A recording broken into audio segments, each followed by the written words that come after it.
Olá, que tal, amigas e amigos de América Latina e o mundo? Cumprimento para os meus amigos e amigas da América Latina e o mundo. Bem-vindos à nossa entrevista especial desde São Paulo, com o ex-presidente do Brasil, Luiz Inácio Lula da Silva.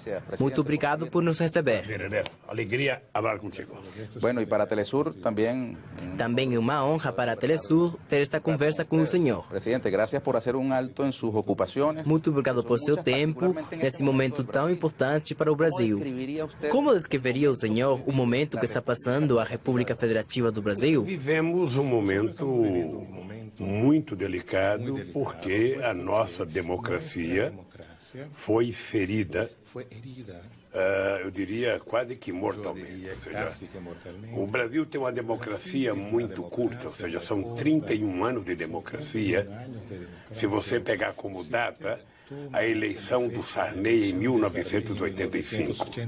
E teria 28 anos de existência a nossa democracia se você pegar como parâmetro a aprovação da Constituição de 1988. Portanto, são 31 ou 28 anos. É muito pouco tempo de democracia e já sofremos um golpe. Ou seja, o que aconteceu no Brasil foi uma violência contra a democracia, uma violência contra os direitos elementares da democracia no mundo, porque uma maioria conservadora resolveu sacar uma presidenta do seu mandato porque não gosta da presidenta, porque não há nenhum crime, nenhuma acusação provada ou legal contra a presidenta Dilma. E não é o mesmo, presidente, que ocorreu... Isso não foi o mesmo que aconteceu quando o senhor reclamou nas ruas para conseguir o afastamento de Fernando Collor de Mello? Mas tinha acusação. Veja, teve acusação provada, teve o problema de um carro, uma marca de carro, que era na época um Elba, acho que era da Fiat, que mostrava pelo menos um ato ilegal. As outras coisas no Congresso Nacional, no Supremo Tribunal Federal, não foram provadas. O Supremo Tribunal Federal parece que inocentou o Collor. Mas não é porque você cometeu um ato em 1992 que você é obrigado a repetir equivocadamente em 2016. Né? A Dilma, ela provou e continua provando que não houve um ato, foi uma decisão eminentemente política do Congresso Nacional. Eminentemente política.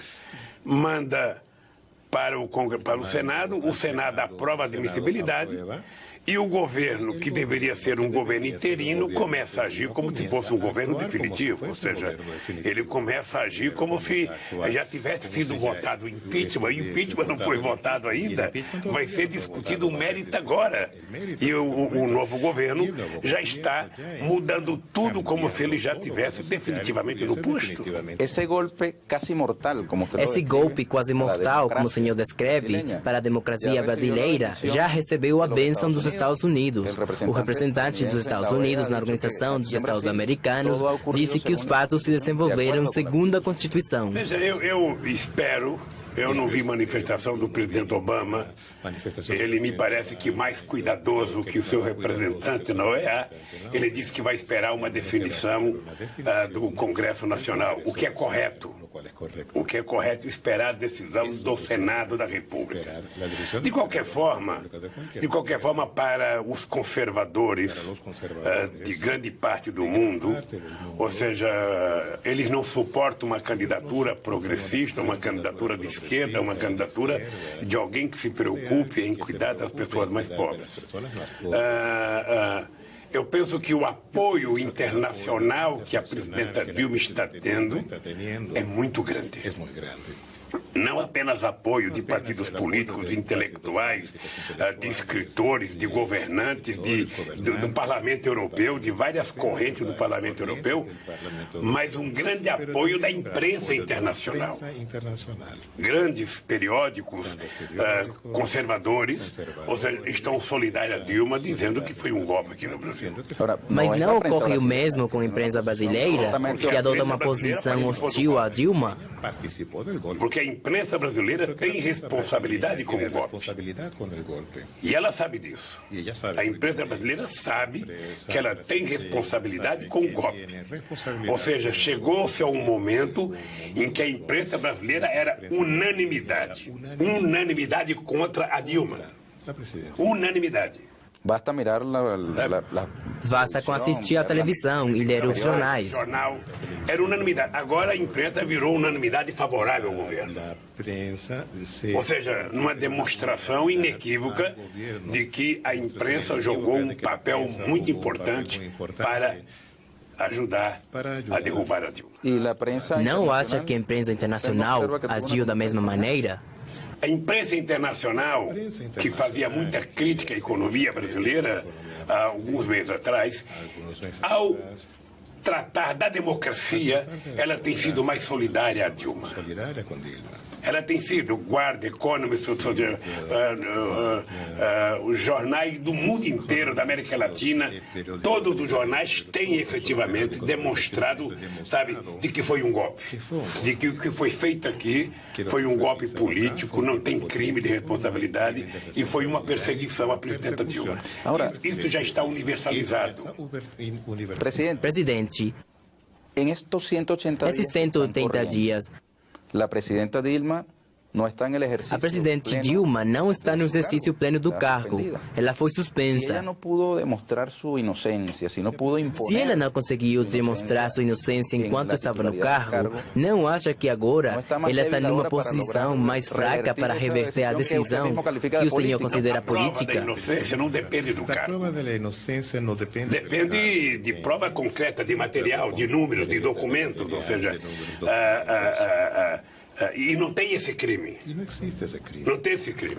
Mas não é um fato político consumado que a maioria política decidiu afastar a Dilma? A Câmara tomou uma atitude vingativa, porque tem uma comissão de ética que ia se reunir, iria puni-lo, e ele queria que a comissão de ética lhe desse uma punição branda, tranquila.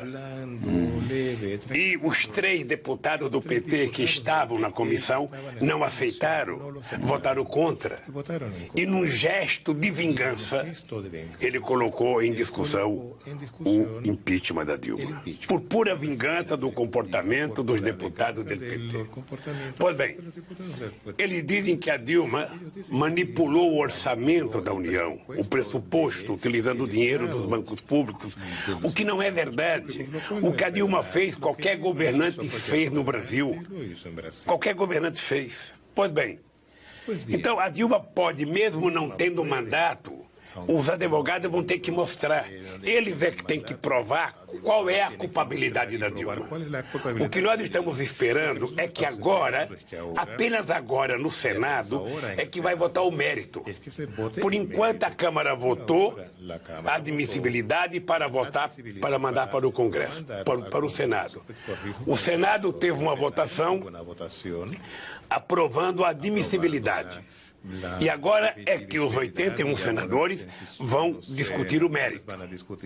E é exatamente no mérito que nós temos que aprofundar a discussão, sabe, com fundamento político, fundamento econômico e fundamento jurídico. Agora, você imagina que essa discussão... É possível que a discussão decorra na destituição da presidente Dilma do poder? Nós temos que fazer uma combinação. Se eu não acreditasse nisso, eu não faria política. Política, a gente faz porque a gente acredita sempre que é possível fazer algo mais do que já foi feito.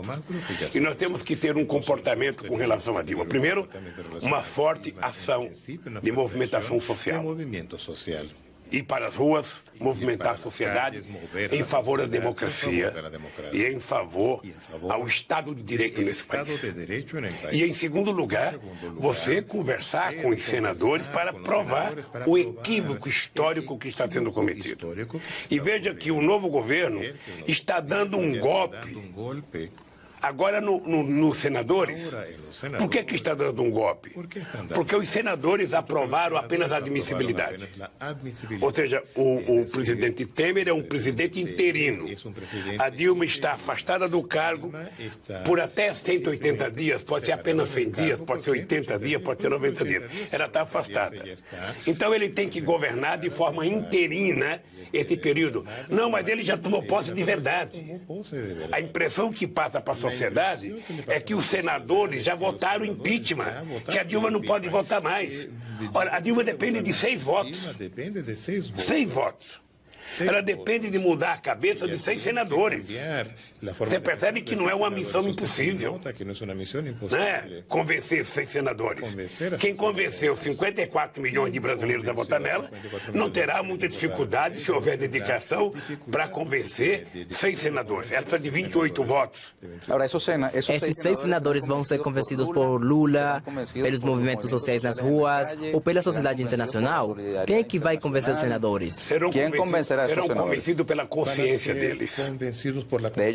Eu acho que eles têm que ter consciência que eles não podem passar para a história como senadores que tiraram da presidência uma mulher que está sendo vítima de uma acusação e ela é inocente. Eles não podem. Eles não podem. Então, veja, a sociedade pode ajudar, os intelectuais podem ajudar, sabe? Eu posso ajudar, mas quem vai ajudar mesmo é a própria presidenta Dilma. Ela vai ter que sentar com cada senador e vai dizer o que ela vai fazer neste país se ela voltar à presidência. Porque não pode voltar para governar do jeito que a gente vinha governando. Presidente, esses senadores obedecem à consciência deles ou aos partidos ou a poderes fáticos no Brasil? O que menos obedece aos partidos. Eu acho que alguns obedecerão à consciência. Porque, às vezes, mesmo que um senador seja conservador, ele tem compromissos éticos com a sua história, com a sua vida, com a sua tradição.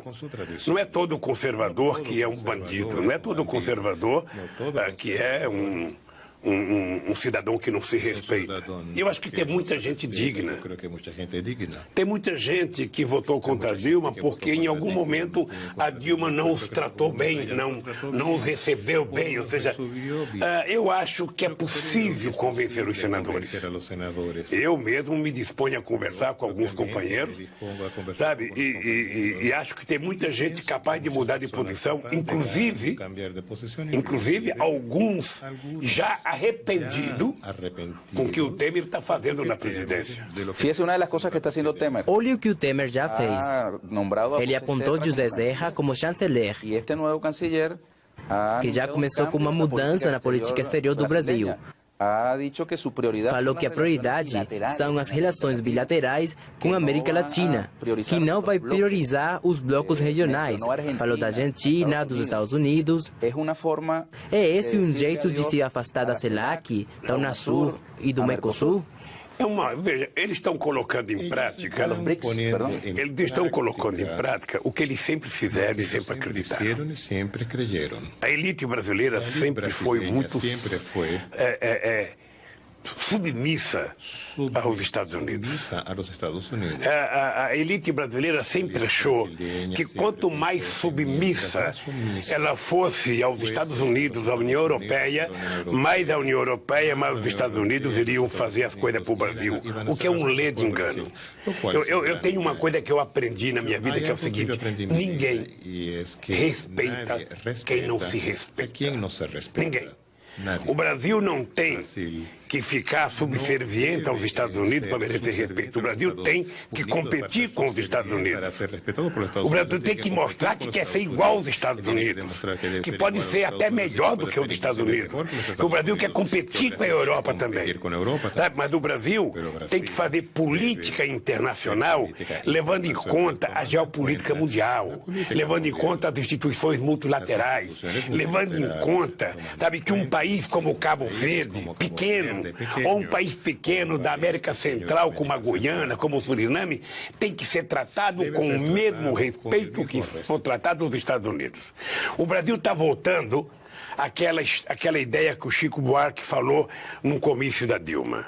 Ou seja, o Brasil está voltando a falar fino com os Estados Unidos e a falar grosso com a Bolívia. Nós fizemos o inverso nesse país. Nós não falamos fino com os Estados Unidos, nem falamos grosso com a Venezuela. Falamos igual para todo mundo. Sim. Então, o que eu acho é que o discurso feito pelo ministro da Serra é um discurso da elite brasileira equivocado, de quem não gosta de pobre, de quem não gosta de negro, de quem não gosta, sabe, de tratar os do andar de baixo em igualdade de condições. É uma visão eminentemente economicista da política internacional. E política internacional não é comércio. Comércio é um item. Mas política internacional é relação entre Estados, é política, é segurança, é meio ambiente, é tudo que eles nunca trataram. Com a élite brasileira. Com a elite brasileira novamente no poder, é possível voltar a falar do ALCA? Esse ALCA que vocês derrotaram. O ALCA que o senhor derrotou com Chávez e Kirchner. Eu acho difícil. Eu acho difícil porque eu penso que nós vivemos um momento excepcional na América Latina. Eu não acredito que nenhum país na América Latina tenha vivido o momento que nós vivemos nesses últimos 10 anos. Teve problema nos últimos 2 anos por conta da crise internacional. Mas Brasil e Argentina chegamos até 49 bilhões, sabe, no fluxo de comércio. Brasil e Venezuela, que a elite brasileira tem um preconceito enorme contra a Venezuela e contra o Chávez, tem um fluxo comercial igual ou maior do que Brasil e Itália. As pessoas têm que se dar conta, sabe, do significado para a segurança, para a paz que nós representamos aqui. Este continente nunca viveu o momento de paz que nós vivemos nesses últimos 14 anos. De confiança entre os dirigentes, sabe? E eles vão fazer o quê? Eles vão virar as costas outra vez, como sempre fizeram, virar as costas para a América do Sul, não enxergar a África, não querem nem enxergar os BRICS. Me parece que eles não têm tamanho da importância do BRICS, o que significa, sabe, China, Índia, Brasil, África do Sul e Rússia. Parece que eles não têm tamanho do que significa. É metade da população mundial. Ou seja, eu penso que ele deve ter feito um discurso pensando em agradar algumas pessoas que estavam no plenário. Outra medida que ha tomado... Outra das medidas do governo interino de Temer foi revogar instrumento a portaria assinada pela presidente Dilma para construir moradias. O programa Minha Casa Minha Vida. Não? Sim, é o mais importante programa de construção de habitação que o Brasil já teve. Aliás, foi o Minha Casa Minha Vida que me fez conversar com o Chaves sobre o programa de vivendas que o Chaves fez. Que é a grande missão de vivienda da Venezuela. Sim. Foi baseado, inclusive a Maria Fernanda, que era presidenta da Caixa Econômica, ela passou 6 meses na Venezuela discutindo com o governo da Venezuela para fazer aquele programa de habitação que foi um sucesso na Venezuela. Eu acho que houve um equívoco do governo Temer. Acho, porque aquilo era um compromisso do ministro Kassab, que hoje é ministro do Temer, que era ministro da Cidade. Ou seja, portanto, eu acho que o presidente Temer, em algum momento, vai rever essa posição, porque é um movimento muito forte. E a construção de vivenda faz parte, sabe, de um processo de recuperação da economia brasileira, inclusive de investimento na construção civil. E o que ele vetou foi um decreto importante que permite que as entidades da sociedade civil possam construir suas próprias vivendas. É uma coisa extraordinária. Eu não sei se o presidente Temer tinha conhecimento ou não, mas eu acho que foi um equívoco histórico e eles pagarão um preço. Se vê você, presidente, o senhor se vê como candidato presidencial? Não, eu não gostaria de me ver como candidato. Eu, sinceramente, eu já tenho 70 anos de idade. Eu estou com a minha saúde hoje melhor do que quando eu tinha 50 anos. Estou me cuidando bem. Mas eu trabalho com a ideia que a gente possa construir a possibilidade de ter uma outra candidatura, de ter uma pessoa mais nova, de ter alguém que não foi presidente. Eu já fui presidente, eu não preciso ser presidente outra vez. As sondagens são favoráveis com o senhor. A única possibilidade que tem de eu votar é evitar a destruição das políticas de inclusão social que nós fizemos nesse país. Porque é difícil os adversários reconhecer os méritos dos outros. Mas eu queria te lembrar uma coisa. Em 2010, quando a Dilma foi candidata a presidente, não teve um político nesse país, um político, que tivesse coragem de falar mal do governo Lula. Até o adversário da Dilma começou a campanha dele na televisão colocando uma fotografia minha e dizendo que era meu amigo. Então, isso é resultado de uma política de inclusão social, a mais importante já feita na história desse país. A mais importante, em apenas 8 anos, e depois com mais 4 anos da Dilma, nós fizemos coisas que eram impensáveis de ser feitas nesse país. Ou seja, você elevar 40 milhões de pessoas a um padrão de classe média. Você tirar 30 milhões de pessoas da extrema pobreza. Só para você ter ideia, só para a reforma agrária foram 52 milhões de hectares de terra. É 53% de tudo que foi distribuído em 500 anos na história desse país. Em 12 anos, nós colocamos mais gente na universidade do que eles no século. Em 12 anos, nós fizemos mais escolas técnicas do que eles em 100 anos. Presidente, e onde estão todos esses milhões de beneficiários dessas políticas? Onde estão esses bilhões de beneficiários dessas políticas? Por que eles não têm maior presença nas ruas contra o golpe? Eles vão. Veja, deixa eu te falar. Eu aprendi que você nunca deve fazer política esperando o agradecimento midiático. Leva um tempo. Leva um tempo para as pessoas descobrirem o que aconteceu. Essas pessoas que são beneficiárias foram as pessoas que elegeram a Dilma. Foram as pessoas que elegeram a Dilma em 2010 e 2014. Foram as pessoas que me elegeram. Então, essa gente está por aí. Ela pode estar descontente no primeiro momento, porque... Pela crise econômica, por exemplo? O segundo mandato teve equívocos. Né? Nós ganhamos com o discurso e colocamos em prática, sabe, uma política econômica que não era do discurso da eleição. Isso magoou muito nossa gente e a Dilma sabe disso. A presidenta sabe disso. Os movimentos sociais criticaram fortemente isso, certo? Então, essa gente agora começa a ir para a rua para garantir a democracia. Essa gente está magoada com o nosso governo, mas não aceita o Temer. Essa gente, ela quer que seja respeitado o voto que eles deram em 2014. Eles querem que a Dilma melhore, mas eles não querem um golpista. Eles não querem um usurpador. E é isso, no fundo, que está levando muita gente para a rua. Em que medida... Quanto a questão da corrupção afetou esse processo? Eu acho que afetou. Afeta em qualquer parte do mundo. O tema da corrupção afeta em qualquer parte do mundo. E se você pegar a história da humanidade, em vários momentos históricos, o tema da corrupção afeta. E o PT é vítima de uma coisa fantástica. Tudo o que está acontecendo neste país, tudo, é por obra do PT. Foi o PT que criou os mais importantes mecanismos de fiscalização do Estado.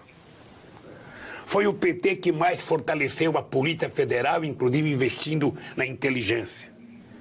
Foi o PT o único partido que escolhe o procurador-geral, que é indicado pelos próprios procuradores.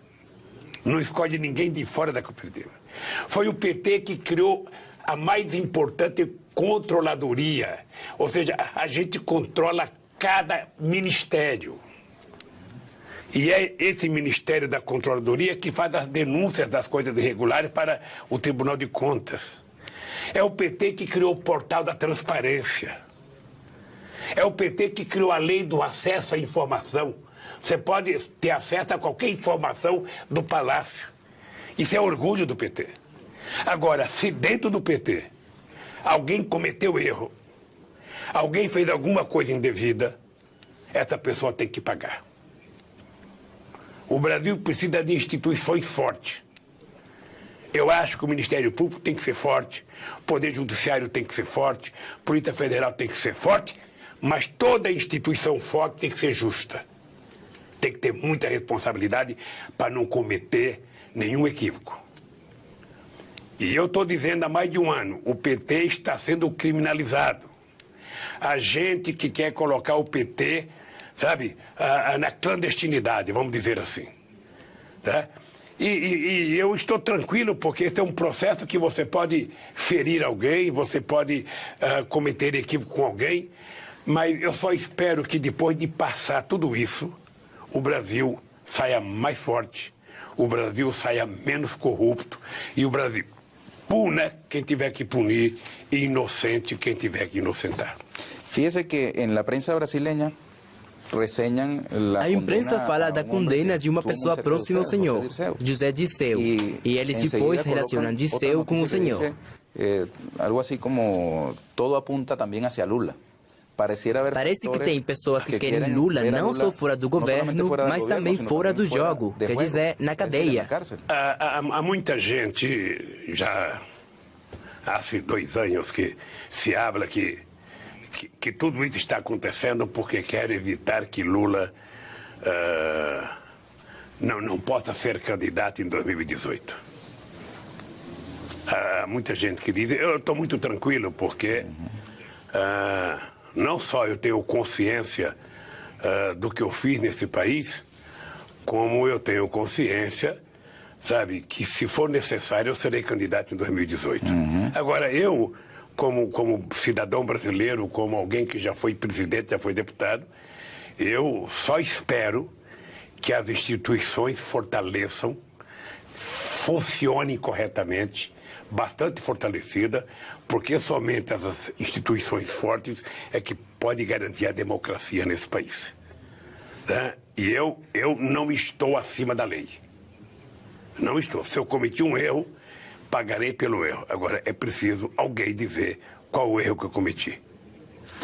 Mire, presidente, já estamos terminando. Lamentavelmente, podemos estar largamente a entrevista chegou ao fim, lamentavelmente, porque gostaria de continuar a conversa. Mas qual é a sua avaliação da América Latina, da Venezuela? A direita do continente está encorajada com o que ocorreu na Argentina, no Brasil, e agora apontam para o Maduro. Como vê você? Olha, eu penso que nós temos que ter consciência do seguinte. A esquerda, ela governou a América Latina por 10 a 12 anos. E eu acho que a cada período você tem que fazer um processo de reciclagem, modernização das suas atitudes, descobrir novos sonhos, novas utopias, para que a sociedade esteja sempre, sabe, na expectativa de que o mundo melhor é possível, de que algo novo vai acontecer, de que vai melhorar a vida dele, de que vai, sabe? Esse é o sonho da sociedade. Se nós governantes não dermos resposta a isso, porque quando a gente conquista, sabe, um diploma universitário, eles não vão ficar agradecendo o tempo inteiro. Depois do diploma universitário, eles querem um bom emprego. Depois eles querem um bom salário. Depois eles querem um bom programa de saúde pública. São aspirações crescentes. É lógico. Essa é a coisa maravilhosa da humanidade.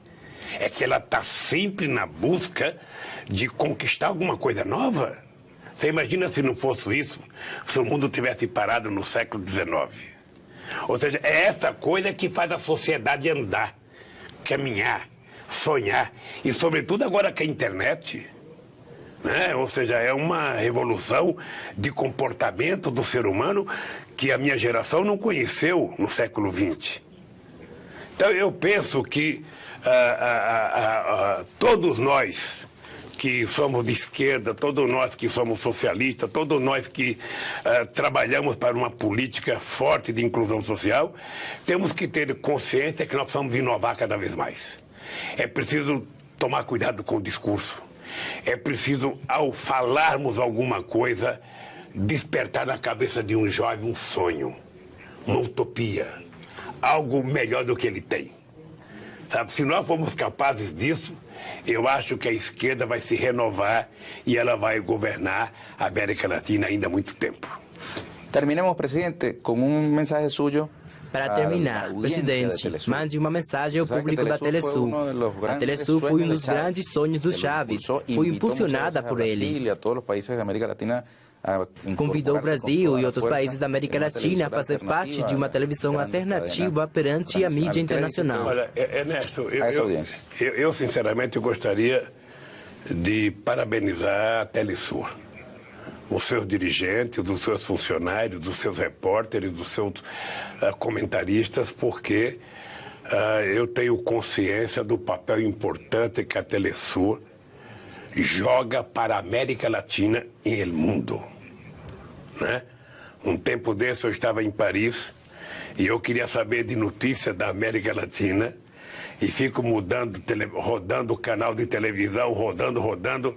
Aonde é que a gente encontra informação da América Latina? Na Telesur. Em vários outros países do mundo, na Europa, você encontra e começa a conversar pela Telesur. É a Telesur que está tendo uma cobertura extraordinária, falando a nossa língua, falando as coisas que nós queremos ouvir. Portanto, eu quero dar os parabéns ao companheiro da Telesur e espero que a Telesur sirva de exemplo para outras pessoas que chegarem ao governo, possa construir, sabe, instrumento de comunicação como a Venezuela construiu. Aqui no Brasil nós fizemos a TV Brasil.